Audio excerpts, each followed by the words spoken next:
Sheree, peace and freedom. I'm Reverend Dr. Queen Mother Elaine Lloyd-Nazario, known to many as Imaku as well. And I welcome you here to my home temple. And I am very pleased to be able to bring you a breakdown of the movie Black Panther. The Black Panther is a movement. It has taken the world by storm and especially has been highly praised and appreciated in the African American community. But there are messages in this film that affect us all. Now, I did a comedic breakdown of the film this morning. Why comedic? Well, because the primary guardian that is mentioned in the film is Bast. And Bast is from the Nile Valley region. Our temple, we tend to deal mostly with, we deal with all aspects of the guardians, but the ones that are the protectors of our Perank or temple are pre-dynastic. And so Bast is very familiar to us, but in her pre-dynastic form as Pakit, also known as Paquette, Pachet, and in that form, she is depicted as a Black Panther. The cat came to be the symbol much later on, the sort of domesticated version. It is where actually you really can relate to Bast. For those of you who are in Yoruba tradition or familiar with Yoruba tradition, then it will be likening Eshu to Elegba. Eshu altars must be outside. Elegba altars are able to be inside because they are the cooled down version of Elegba. There we go. That's much better. And so Paquette is the more ferocious version of Bastet. And we actually utilize her energy in our healing work. Her name means she who tears. And when I create healing candles for people who need to have some really immediate transformation, they order that candle. They want to know what is the most, what is going to be the most highly effective. The energy is more intense than Sekhmet, but also it is love energy. And so along with that, you experience there is the stripping that is akin to Sekhmet. It pulls out anything that is toxic, but also it infuses that which is healing. And so I found it really quite interesting that Bast was the primary guardian. Bast, in the cool down state of Paquette or Paquit, is home and hearth. She is loyalty. She is protection. She is joy. She is abundance. She is the hostess with the mostest. She wants to make sure that everyone is nurtured and everyone is fed. And so that everybody is able to equally enjoy a good time. She is fiercely devoted to family. She's fiercely devoted to the community and to the whole. Okay? So now that you have that, let's go even further. I'm going to break all this down, all right? And I'll tell you something. It was so exciting to see this. And as I was in the movie, to just be able to say, this means this. This means this. This is similar to when I was watching Avatar and recognized all the different comedic themes. And then also being able to break down the truth of the movie The Gods of Egypt. Most of you know the review that I did on that, which was not favorable. But knowing your culture, knowing your history is vital in knowing the truth, so that you're able to decipher what is being projected to you, what stories are being told, and through what filter, and what to take and what to leave behind. Our ancestors have found an amazing way to still get messages to us even in the present day. You know, in the book The Hosea, which is a selected collection of the wise words left behind by Kemetic sages. It talks about the importance of being able to discern the message from the messenger. Our ancestors have used great cleverness in being able to bring forth messages that we need right now. Even though there have been things left behind in antiquity, such as statues and the pyramids, the Merakut, as we call them, and so many other things. Still, using a modern medium to be able to wake us up and to reconnect us to the strength of our traditions and how we are made whole through the reclamation of traditions and culture, but also how we are to observe how they fit into our lives today and to see what should be put to the side. This is a big message that is in Black Panther. And so even though there are people who are saying, well, look who produced it and so on and so forth, the fact is that our ancestors, in their wisdom and cleverness, got the message out. And so it's important to keep your eyes and ears open as to what the deeper messages are and how they apply to us today. All right. So we have this fictional place called Wakanda. Now, if you were to break down Wakanda in the Kemetic language, then it would be Wa, which means guardian or keeper. Ka is spirit. In is in is of, from or of. Da, which it breaks down to garment. There are several meanings. One is garment, all right. Another is wild animal. Another is lineage.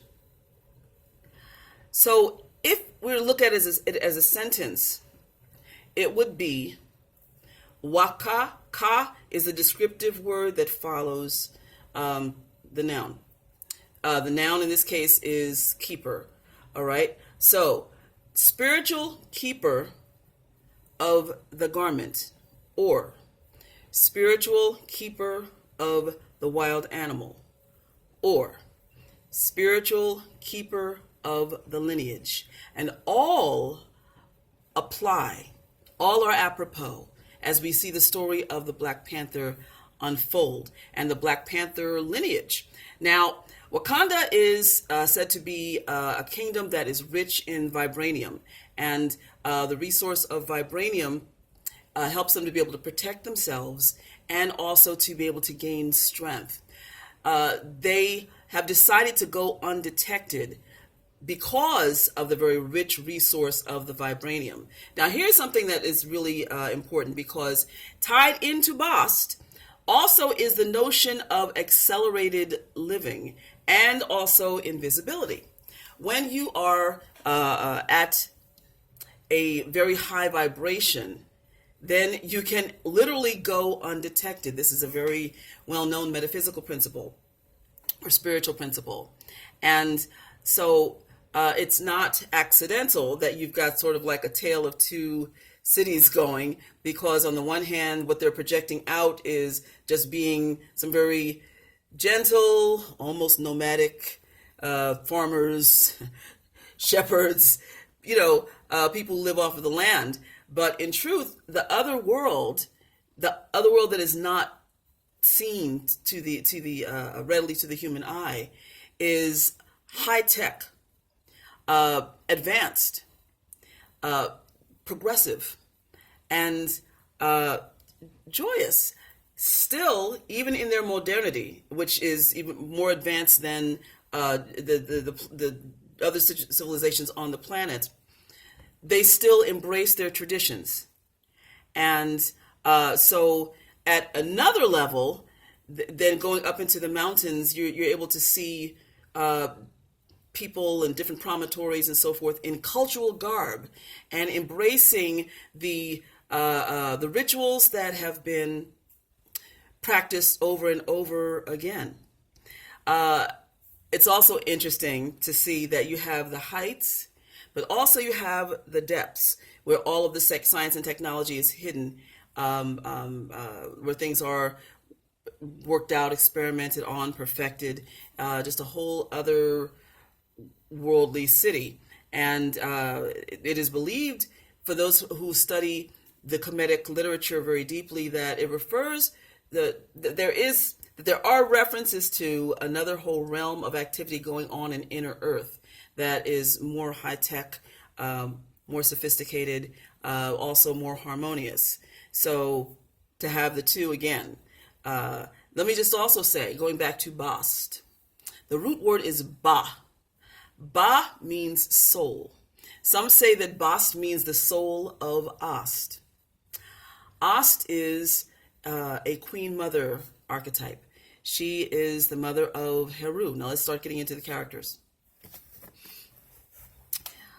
For those of you who are very familiar with the epic tale of Heru and Satesh and the battle that ensued as a result of Heru's father being killed by Satesh, then you naturally were able to see the correlations in the movie. Now, of course, it doesn't exactly follow the storyline, but it is very, very close. And you have the story of two brothers. And, you know, in the Kemetic tradition, there actually are several different stories of competition between the brothers, because you have the story of Wasir and Satesh and Heru the elder, not the Heru the son, but Heru the elder, the three who are brothers, who are the children of Nut. And at various times they are competing for their turf. And so this is not unfamiliar. But with Wasir, who the Greeks called Osiris, he ends up being killed by Satesh. It's kind of this storyline sort of intersects, weaves in and out of that tale. But let me just very briefly tell you, because I'm encouraging you to look it up so that way you'll be able to see exactly what I'm talking about. And I do believe in encouraging people to research things, because you shouldn't just take what I say. Go and find out for yourself, okay? That's where the true scholarship begins, and where you begin to know that you know that you know. So, breaking down who the characters are. We have the father, who is shown as Black Panther. The Black Panther, and again, listen, if let me just be very clear, actually. If you have not seen this film and you don't want any spoilers, then you need to come back and see this after you've watched the film, okay? So you have the father, whose name is T'Chaka. And T'Chaka is the wearer and guardian of the Black Panther suit in all of its power, which makes him super heroic. T'Chaka. In the Kemetic language, there is a word that is called chaka. If you were to put an apostrophe right there, it would be T'Chaka. And believe me, I am very sure that the producers borrowed very heavily from Kemetic language and Kemetic lore in order to fill out this storyline. It is not just the producers, it's going back to Marvel Comics and the creation of this character. So a lot of times when creating modern fiction, and especially when you're borrowing from ancient African themes, and especially if it's going all the way back to ancient Kemet, then I really am very sure that the Budge Dictionary and the other versions of the dictionaries, Gardner and so forth, are relied upon quite heavily. So you will find this word in the Budge, E. Wallace Budge, Ancient Egyptian Dictionary, T'Chaka. And T'Chaka, or Chaka, it's ja sound. Chaka means perfect. And the son is Chara, or T'Chara. Just put an apostrophe right there. T'Chara. Now, it's spelled T'Challa. But in Kemetic language, the L sound sounds, well, the R sound sounds very much like the L and the D when it's rolled, okay? So tichara, tichara sounds almost like tichala, okay? But that means strength. You won't find L's exactly written in the Kemetic language. It's either going to be an R or a D sound that's rolled, like a rolled R. So now the father is thought to be perfect. As his son T'Challa looks up to him, he believes that everything that his father has done has been absolutely on point, perfect. He feels pressure in being able to follow in his footsteps.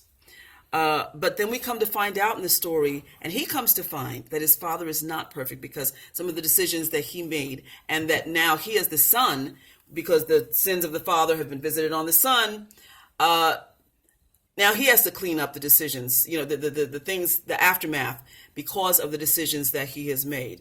And in his disappointment, he realizes his father is human. Even though he has been a superhero in the suit and he's been the leader of their people, who has been fiercely devoted to holding on to and carrying out the traditions and protecting the people, which a noble king should do. The fact is that he was so blinded by tradition that there was no room for flexibility. And as you grow and evolve as a person and as a people, then evolution must always be taken into account, because what was true yesterday may not be true for you today. You have to take what applied then and apply it to now, if it fits. If it doesn't fit, then you have to put it out and you have to replace it with something else that does work today. So that was his downfall, being too stuck in tradition. Let's go back to Bast.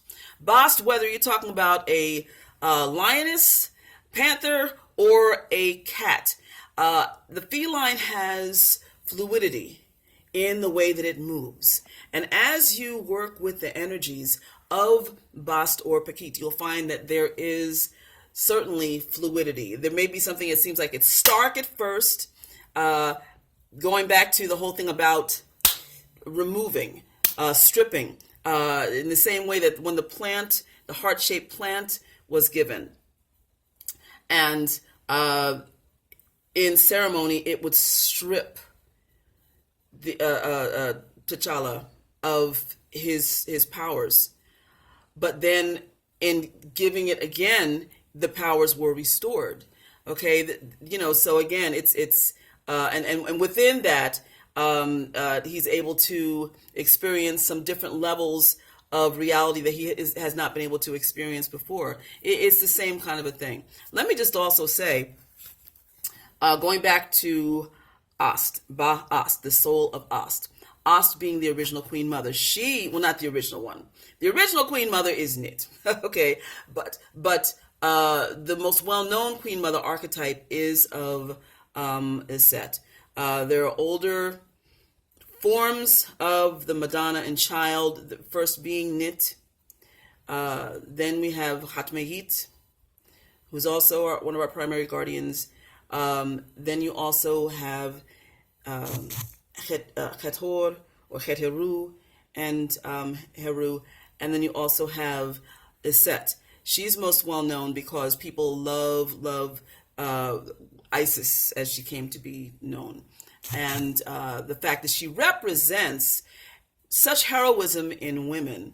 So Ba-Ast, I always say, because she's the soul of Aset, that it is like what Aset imagined her life, the life that she wanted to have, instead of the life that she had as a single mother who pretty much was on the run and working against the status quo in order to raise her son alone to become the warrior that he ended up becoming and dealing with all kinds of opposition. Bast represents the nice home and hearth, beautiful, idealized family setting. So, okay, let's go further in breaking down the characters. So, one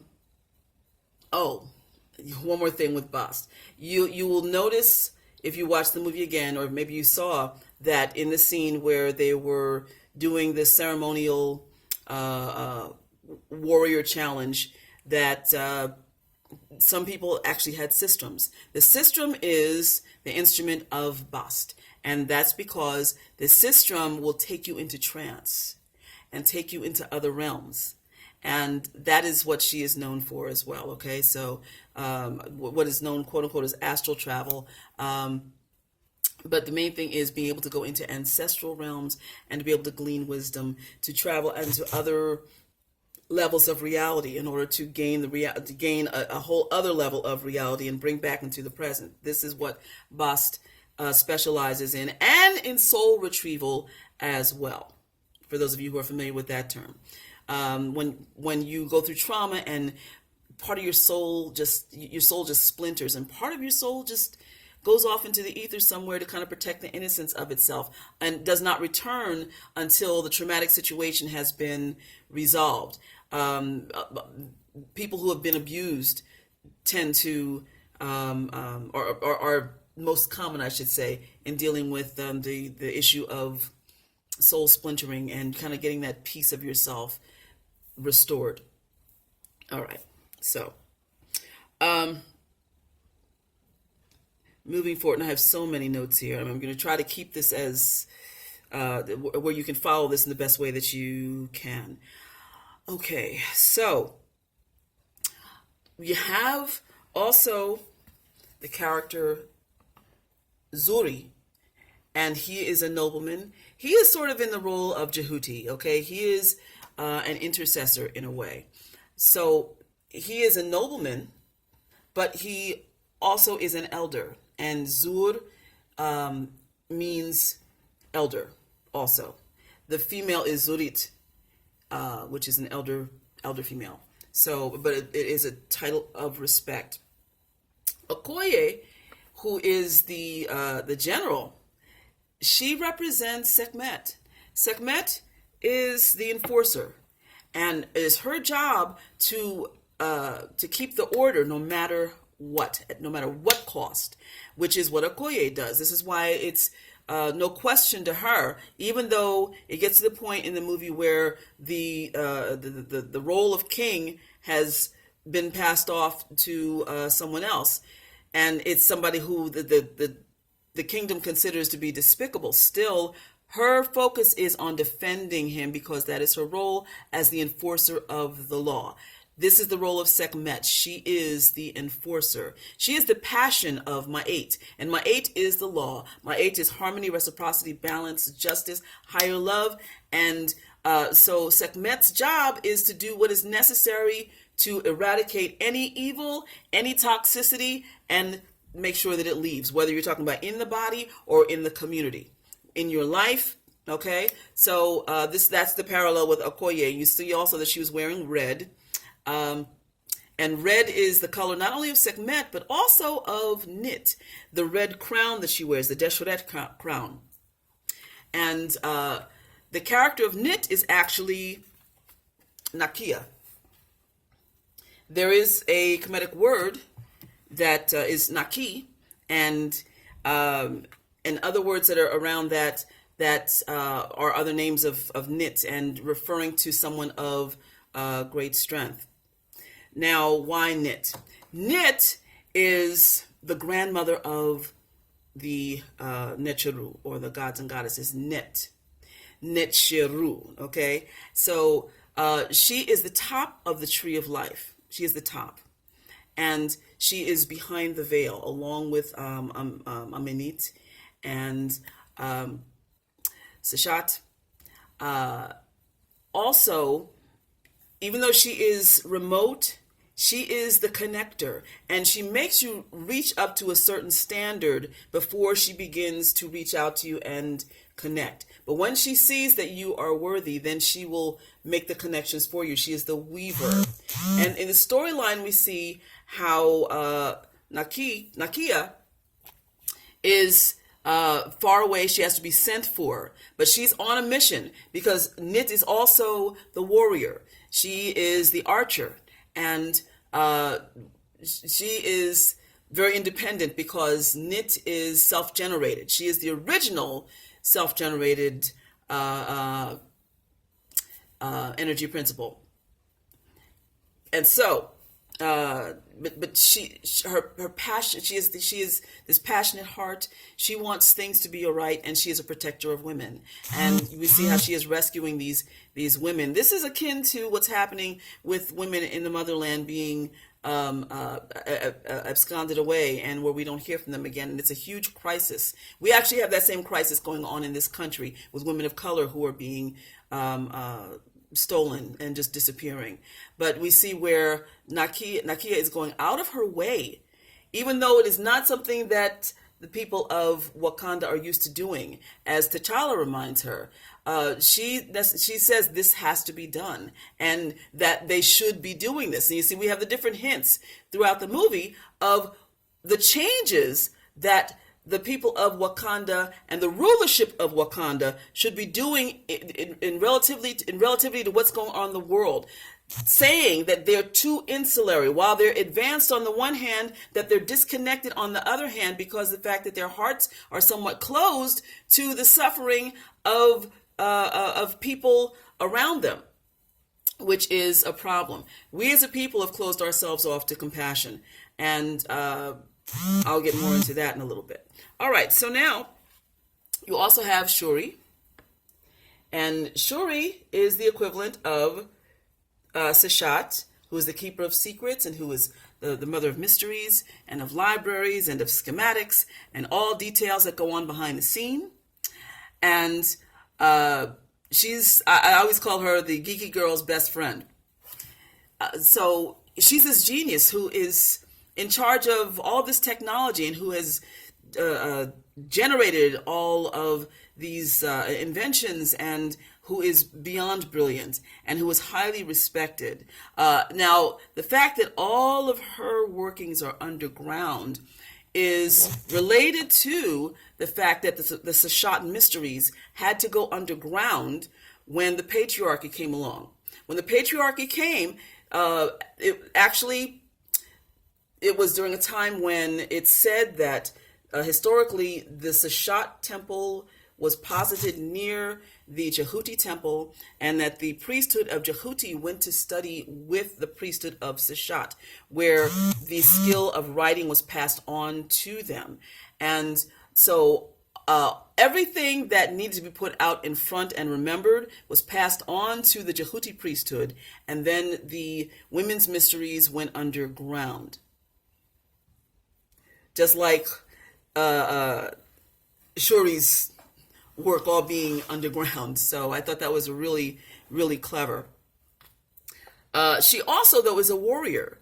She reminds me of the young warrior known as Satet. Her name means she who shoots, and who shoots forth, in fact. She is young, she is innovative.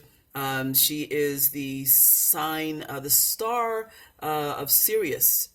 And we honor her energy during our Wepremput, our Kemetic New Year, because when the Halilka Rise takes place, and the dog star, quote unquote, Sirius or dog star rises, that is her energy that is present along with Septet. So that's who Shuri represents.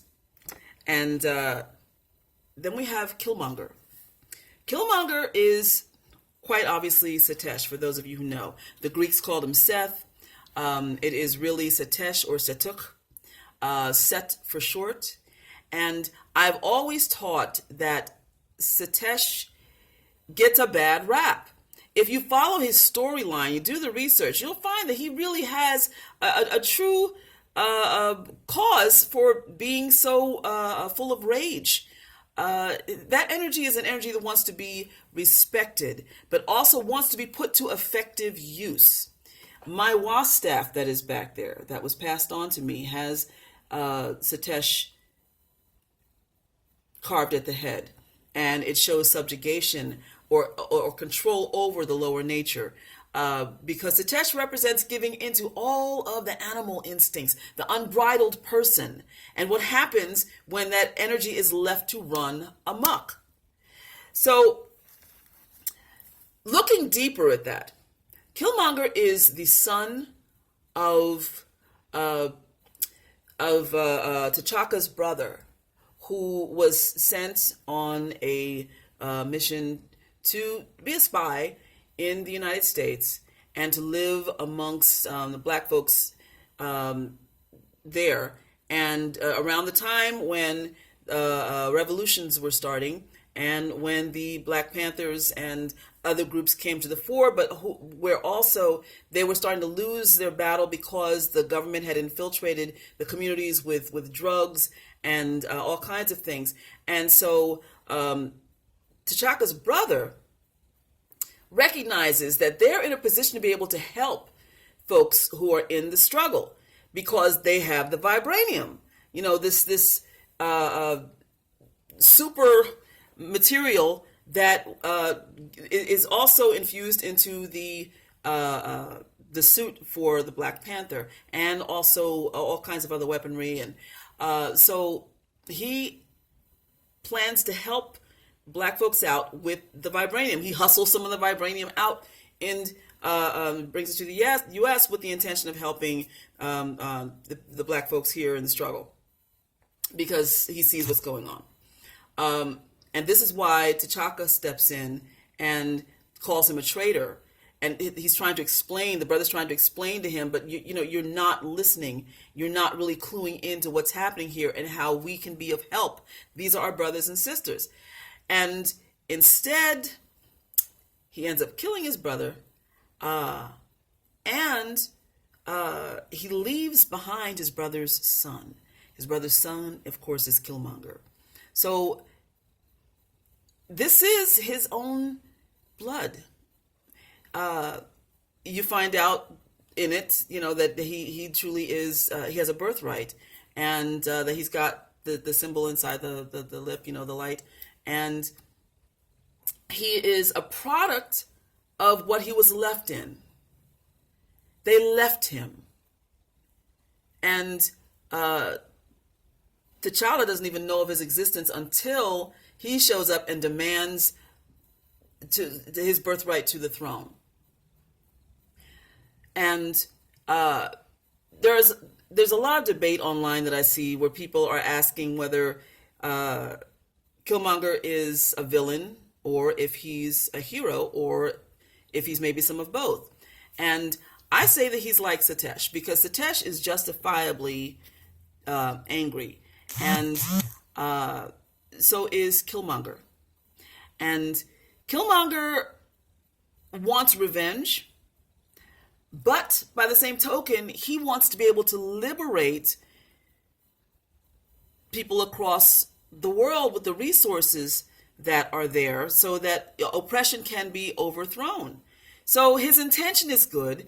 His way is kind of raggedy. It's very raggedy because of the fact that he has not been groomed in the traditions. If they had taken him back when he was young, then he would have been a whole different person. But instead, now this rage has fueled him. Also, the fact that he has been shaped by the Western culture and how they approach war. And, so that is just destroy.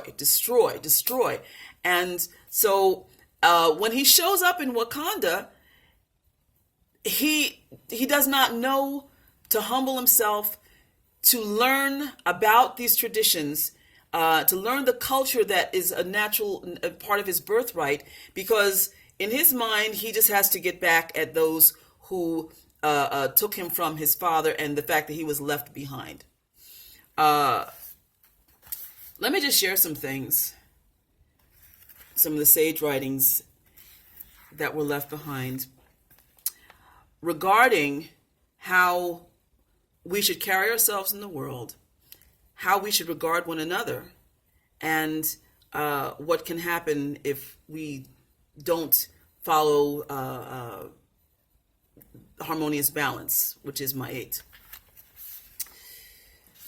So in the book of Kanun Anup, which I always call the book of Yo, Why You Sweating Me, where Kanum Anup appeals to Rensi's sense of, to Rensi. Kanum Anup is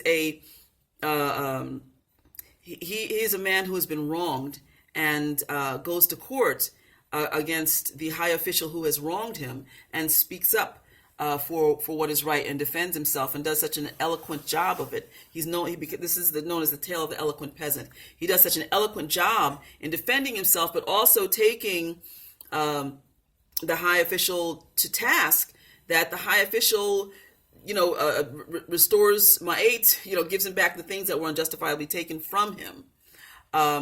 And also has him repeat his speech so that it can be recorded for posterity. So this particular passage is part of that speech that was given by Kun Anup. Sorry.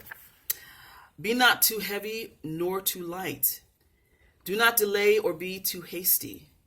Do not be partial nor listen to pure emotion. Do not turn your face from one whom you know.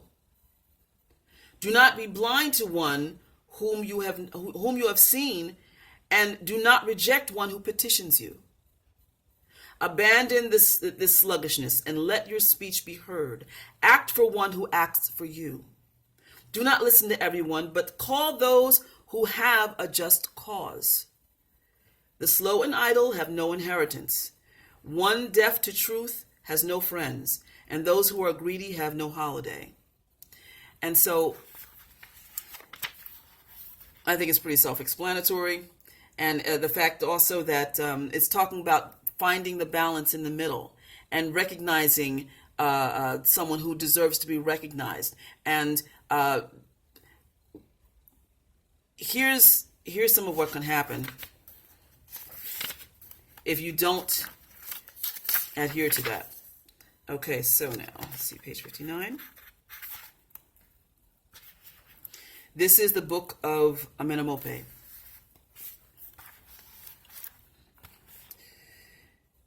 Now, do not argue with the contentious, nor provoke them with words. Pause before those who interrupt, and give way to those who verbally attack you. Sleep a night before speaking, for the unrestrained person is like a storm which bursts forth like a flame in a pile of straw. Now, ironically, the father, T'Chaka, he's impatient. He acts too quickly, and he doesn't think, he doesn't stop and think. He doesn't take in what is being said to him. And even though he looks down upon the people in the U.S., African Americans in particular, and considers them not being part of them and looks down on them, he reacts as an unrestrained person. Okay. Now, also continuing. Now, the unrestrained man or woman in the temple is like a tree grown in unfertile ground. That would be Killmonger. Its leaves wither quickly, and its unripe fruit falls to the earth. It reaches its end in the lumber yard, or it is floated far from its place, and its burial cloth becomes a flame of fire. But the self-mastered man or woman sets himself or herself apart. He or she is like a tree grown in fertile ground. It grows green and doubles its yield of fruit. It has its place in the eyes of its owner. Its fruit is sweet. Its shade is pleasant, and its end is reached in the garden. Killmonger was left behind in unfertile ground. Had he been brought back home, then he would have been justly nurtured, and he would not have been full of rage. And the whole situation could have actually turned out even more differently had the brother listened to the other brother, and had not hastily killed him. It could have been a whole different story. And had he heard, then he would have taken them both back, and then would have helped to liberate those who needed liberation worldwide. Okay? Continuing on. Page 61. For the unrestrained woman and man are like a wolf cub in the farmyard. They turn one eye against the other. They cause brothers and sisters to argue. They go before every wind like clouds. They dim the brightness of the sun. They bend their tail like a crocodile, curling up to inflict harm. Their lips are sweet, but their tongue is bitter, and a consuming fire burns in their belly. Do not jump to join such a one, lest you bring misfortune upon yourself. So let me just take a moment here to speak about the fact that the unrestrained person represents those of us who have been disconnected from the core of who we are. The beautiful thing about what was displayed with the people of Wakanda was their self-confidence. They were very assured in who they were because they were still very much connected to their lineage. Now, we who are the ancestors of those who were forcibly taken from the motherland and deposited in the Caribbean and also here and also in Europe have been fighting to reconnect ourselves with our roots. And for those who are not fighting and who just say, well, I'm just an American or whatever, that disconnect, there is generally a hole, and also a disrespect and disregard for the cultural traditions that actually help to shape us and are still pervasive with many of us. Look at Killmonger. Even though he was separated from his culture, he was still creating it in his own way. You saw the locks that he had, okay? But plus, each time he did a kill, he did his own version of scarification on his whole body. Our traditions find a way of living, bleeding through, even though they may be a variation of what we have been cut off from. Still, that desire to connect with what originally shaped us as people is strong. And being connected to that brings us a sense of wholeness. When we went through the beginning from the 50s and through the 60s, where there was an active movement to take African names and to cast off the Western names, that was a part of that desperation in reclaiming, as we started wearing African clothes and so forth. And this is persisted all the way through up until today, where we see that even creating cloths that are like pseudo, that on my wall back there is actual mud cloth. I mean, not mud cloth, kente cloth. This is a kente print, okay? That one came from the motherland and was woven by the men. That's part of their tradition. Only the men weave the kente cloth. And so this is a facsimile thereof, but it is our attempt to be able to embrace what was taken from us. So Killmonger goes back, and even though he busts up in there, he wants to be there. Even though he's there in his unrestrained roughness, he lacks the polish that would have come through being able to go through rites of passage, to be able to be around people who are living in the culture. This is why when people discover our African traditions and are trying to reclaim them, they try to get with other people who will help to reinforce that and to help to reaffirm who they are through the tradition. It's very hard when you discover it, but you're by yourself. You don't have anybody else who's dressed in that way.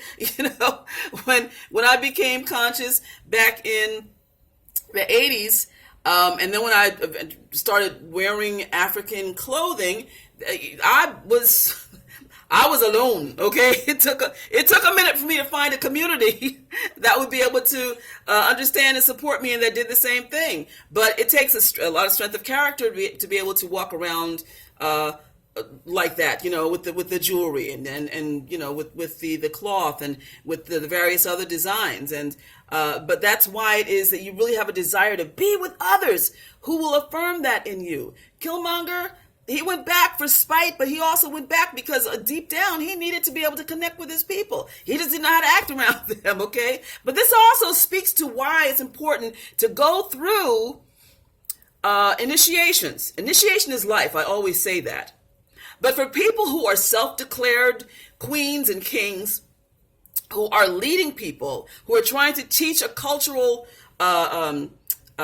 system, and who are just kind of flying blind, the folks who are they comb through social media. so they can hear what other people say. Just like I know there are going to be people who are trying to swoop the information that I researched and that I knew, regarding this movie. The people are desperate to try to get their understanding of the culture, so they can turn around and try to teach it, just so they can come off like they're the big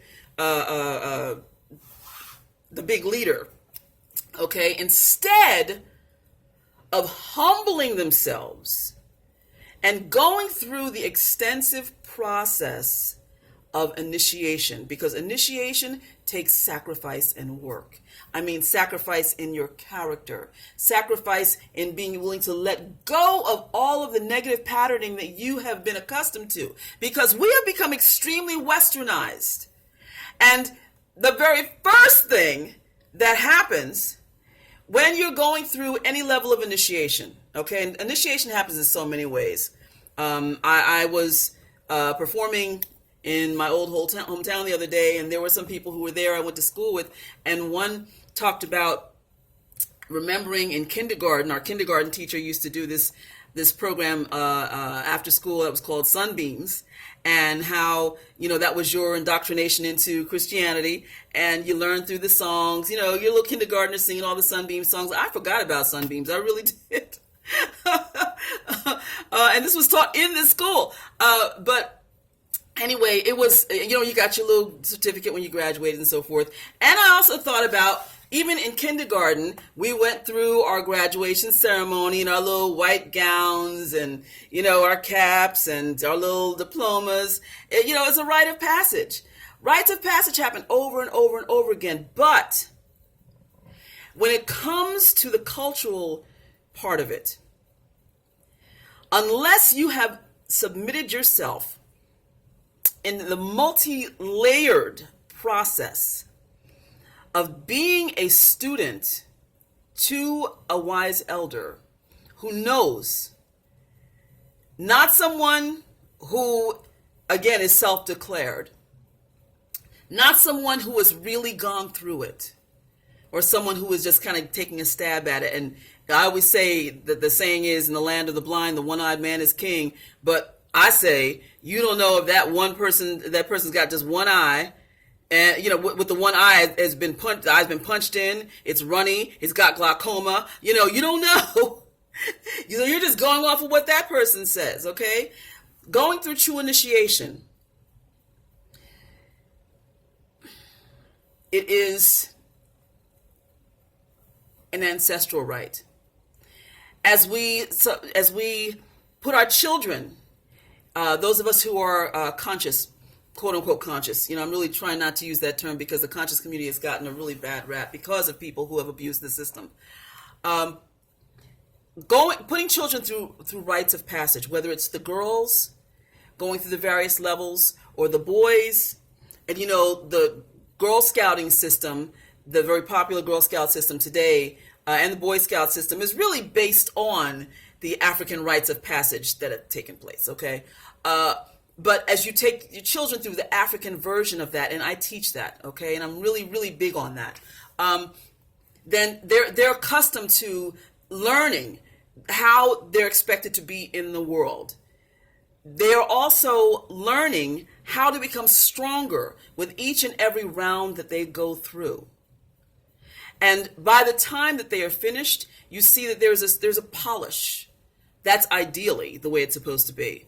It's kind of like when girls would go through finishing school, and and also the manners in general that were taught, in particular with my generation. Okay, there's a certain way that you're expected to sit. There's a certain way that you conduct yourself at dinner. In this book, The Teachings of Ptah-hotep, this version by Asa Hilliard and Larry Williams and Nia Damali. It goes even further in the teachings of Ptah-hotep, in talking about how to conduct yourself when you're dealing with people from outside of the culture, how to conduct yourself when you're sitting at a dignitary's dinner, when you enter other people's homes. All of these things are really important, because you can always tell when there are people who don't have home training. Okay, part of the rites of passage is so you get the home training, so you get that polish so that you don't go into somebody's house and just start picking up their stuff. That's rude. Okay? And there are a lot of people today who don't know that. They think that they're conscious, but they don't know. Listen, you don't go and just touch somebody else's stuff. That's Western culture. And so going back to what I was saying about when you first go through it, what happens is the focus is trying to strip you away from all of that Westernization. And it takes time because we're all up in it. This is all in here. And if you weren't raised in a conscious, quote unquote, conscious household, or a household where your values as a person of color were instilled in you, and where you weren't caught up in trying to be like what Western culture depicts us, or throws at us, relaxing our values. It's difficult if you weren't raised in that. And to be an adult, to go through that process is hard. I can tell you it's much, much easier teaching children. At one point, I was really going to quit teaching adults because of the fact that they're just so indoctrinated with all the Western stuff and all of the ego that goes along with that. And there are people who will go through maybe one level of initiation, will get a title, and then they're off and running. And they won't submit themselves to any more simply because of the fact that they figured that, listen, they got the title. That's all they wanted. But they don't want the wisdom. The wisdom comes through the work and through the submission, okay? The humbling of the self. Yeah, sometimes it's humility, yes. It is a breaking process in order for the true you to come out. Western culture has taught us also to just crown yourself, do what you feel like, don't do anything that's going to be harsh. Don't do anything that's going to stress you out. If it feels good, do it. And that's not wisdom. Okay? I always refer to this that I have up on my wall. Yehu Ches. Restraining yourself. Self-control. Okay? And discipline. Self-discipline is the core of overcoming being the equivalent of the unrestrained or animalistic man or woman. Now, here's what's really interesting, because you have the whole thing with the animal spirit, being the guardian of the animal spirit. But that also means Wakanda. That also means that you've got a handle on that. All right? And that you are able to think beyond yourself. When you're in a place of desperation or rage or just pure uncontrolled emotion, then you're all up in your feelings and it's all about you. You're not being mindful. Mindfulness, menku, which deals with how you conduct yourself in the world and also how you discipline yourself. Being able to step outside of yourself and see the needs of others, but also act in a place that is centered and mature. You see, in my mind, T'Challa and Killmonger, if they had fused their energies together, then there would have been a healing that would have taken place on a much higher level for not only themselves, but also for people who were suffering, for the people that Killmonger saw, African Americans, okay, for people who were oppressed all over the planet. So now, let me just share a little bit more. Let me see, this is taking it now to page 67 for those of you who are following along in your Husia. In the book of Pebor, the foolish child whom a father or mother has not instructed is like a statue of stone. It is a son's and daughter's advantage and good fortune to receive instruction and to ask for it. But no instruction can succeed if there is resentment for it. Youth who are not corrupted by base desires are not blamed, and those who control their sexual appetite Their name does not send forth an unpleasant odor. Again, base desires. Those who are steadfast and thoughtful are chosen among the people, and those who listen to a correction protect themselves. Those who listen to a correction, checking yourself, or when somebody checks you, instead of getting angry about it, you shut up and listen and really take it in. The core of Kemetic teaching, or the Kemetic tradition, is introspection, checking your stuff. Okay, the heck and the heck, which is the crook, and the nekek, which is the flail. You see, they go like this, right? That's holding the heck and the nekek. The heck is for guidance, guiding your people lovingly as a shepherd, and protecting them from danger. The nekek is the flail, which you first administer to yourself as a leader. You check yourself before administering punishment to anyone else. The flail is also there for discernment. It thrashes. When you're using it out in the field, it thrashes, okay? But it also, with that, you're able to pick up what is choice. It is about discernment, all right? But again, first, what about you? Check yourself. So, in this case, again, this is where T'Chaka was wrong to leave behind the nephew, because his brother was bringing his son up correctly, but then the kid was left hanging, you know? So that means that this terror that you have created is your fault.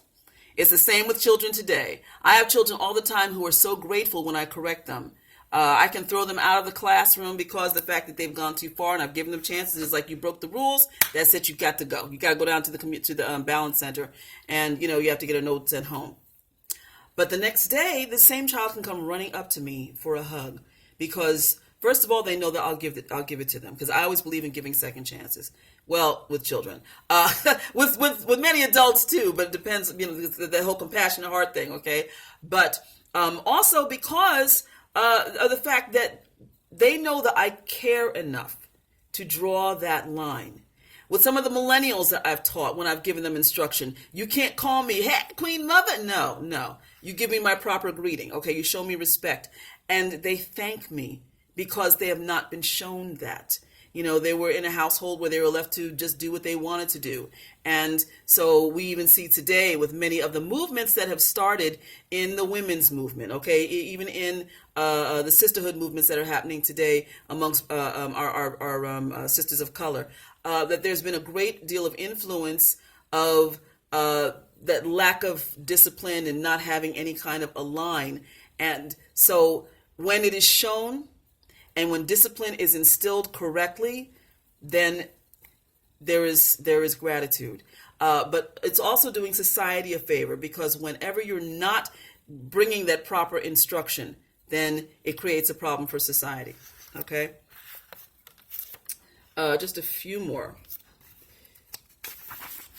Page 69, gentleness.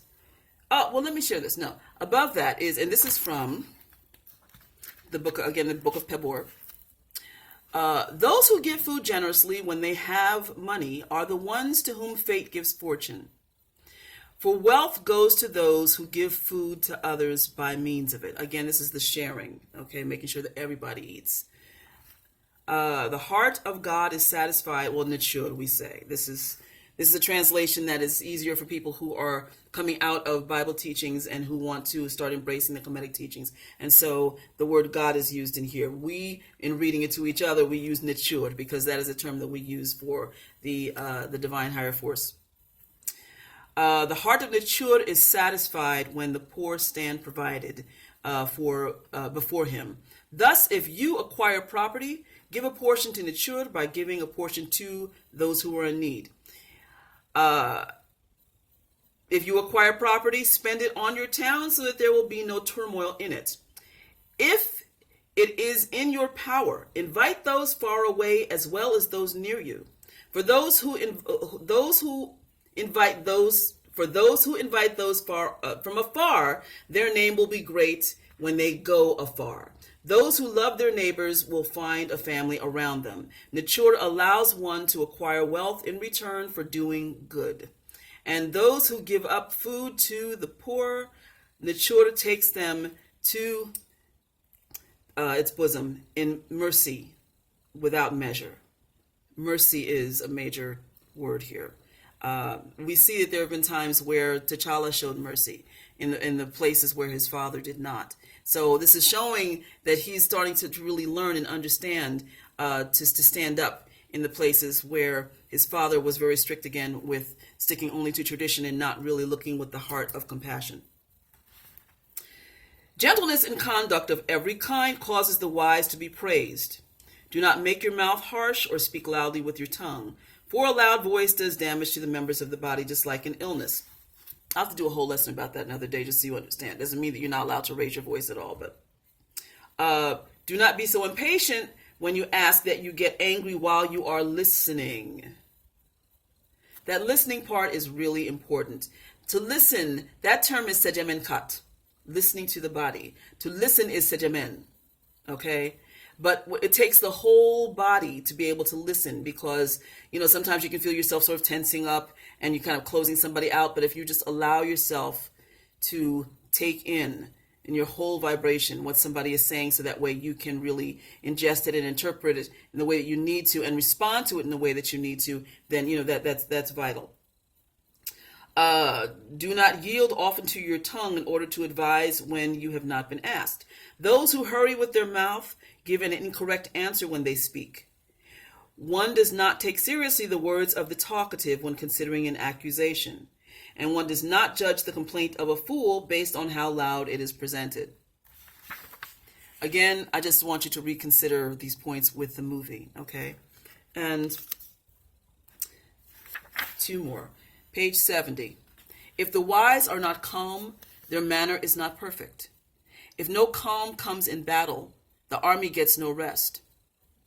If there is no calm between feasts, the master and mistress of the house cannot enjoy themselves. If there is no calm in a temple, nature abandons it, or God abandons it. Thus, praise is given to the wise because of their calm and old age. Is a good time in life because of the calm that comes with it. Calmness, okay. And finally, the heart and tongue. Oh wait, no, this is important too. Do not take lightly a small thing lest you suffer from it. Don't listen. Don't take for granted those that you don't underestimate people is what this really comes to. Deadly harm comes to the fool for taking greatness lightly in his heart. So, the idea that, again, Killmonger was left behind. And there was just no thought about what might happen to him. The Art of War talks about the danger of leaving your enemies behind. And the fact that you have created an enemy simply because of the fact that you cut off this person who justifiably should have been there, or you should have taken to your bosom. All right, and lastly, the heart and tongue of the wise and the greatness of the place in which they rest all come from nature. When the people raise their hands, nature knows it. Nature knows the ungodly who imagines evil. Nature knows the godly, and that they have greatness, the greatness of nature in their heart.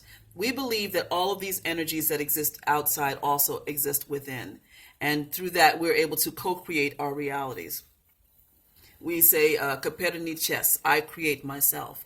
So it means that you're able to create your world. But also because of the fact that we're in partnership, because all of these energies, which actually make us able to claim our own superpowers, exist within us, okay?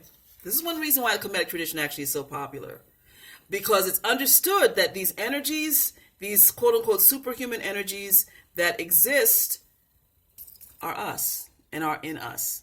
And once we open ourselves to unlimited potential, that is hu and huit, then miraculous things happen. This is one reason, again, why true Kemetic culture is so valued. Not debating, not trying to prove who is right and who is wrong. And even as I share this, this is not trying to say this is the best way to think or to believe. This is just sharing the wisdom that came as a culmination of all of the great wisdom of throughout the Nile Valley region. And so sharing this all from a place of love, insight, and respect for these traditions that have presented themselves so strongly in my life and have been my filter and have guided me over the last 25 some odd years. But also given me the insight to be able to see and appreciate how everything intersects, having gone through other different belief systems and understanding now that what's important is what is in the heart, the content of the character, as opposed to, well, what do you do? You know, what do you believe? Coming with the integrity. And that's also demonstrated within the movie as well. Okay, nature lets a person be great in his or her lifetime because of mercy. And nature makes the poor beggar a master because nature knows the heart of the person. Let me just review a couple more things here. Okay, so in the movie, you'll notice that when both T'Challa and Killmonger go to the ancestral realm, white is worn. At least it's worn when T'Challa gets there, and the father is wearing white, and this is part of our tradition. When you wear white, it is showing reverence to those who have transitioned, but also it is showing, we wear this in initiation, it is showing death to the old self. I wear nothing but white now. I wear other accent colors with it, but my primary color is white because as a queen mother in this tradition, this is showing that my life has changed, is death to the old, but also lets people know that they can expect a certain amount of wisdom from me, and also for me to carry myself circumspectly, and also so that I don't get caught out someplace. Like I said to my children, when my students, when they asked me about wearing white, I said, how would you feel if you saw me wearing all this and walking into a bar? You know, that wouldn't be too cool, you know, or some other places where I should not be. So this is to signal to the community that you are, as a spiritual person, that you have transcended into another life and that you are spiritually available for counsel in the same way that the ancestors are accessed here for wise counsel. Before accessing the realm, they're covered with red soil. And this is like the red desert, Deshret, of ancient Kemet. And it was a place where you could die because of the heat. Surviving the scorching red soils of the red desert meant that you were truly strong. And but again, this is the whole thing about going into other realms. And, you know, in the desert, you may have mirages. But so there's sort of akin to that. But the main thing is allowing yourself to be buried, submerged, death to the old. Okay. And the red being the fire of purification, purifying your soul as you connect with the other souls on the other side. All right. Also, as they're being covered, everyone else is chanting Im Aku, Im Aku, Im Aku, Im come, Aku, ancestors. Aku or Iaku is ancestors. Im Aku, Im Aku, Im Aku, come ancestors. And their desire is to be able to have the person connect with the ancestors. Yes. Now the heart-shaped flowers. There are two things, well, a couple things represented there. That's really deep because the heart-shaped flowers represent the Seshen, which is the blue lotus of Kemet, which also had hallucinogenic properties and also was a healing plant because it would offer pain, suffering from pain. It was it was a narcotic plant. All right. But then also there are rituals where heart-shaped stones are given. I know that during one of my ceremonies, as I became an ordained healing minister, the mentor I had had for years escorted me down the aisle as because I was the only one who had the blessing of her mentor being able to escort her down the aisle. I'd gone through all of the classes for 2 years in this metaphysical school, and so now here was graduation. But I also had private coaching and teaching by this mentor who'd been my mentor for years.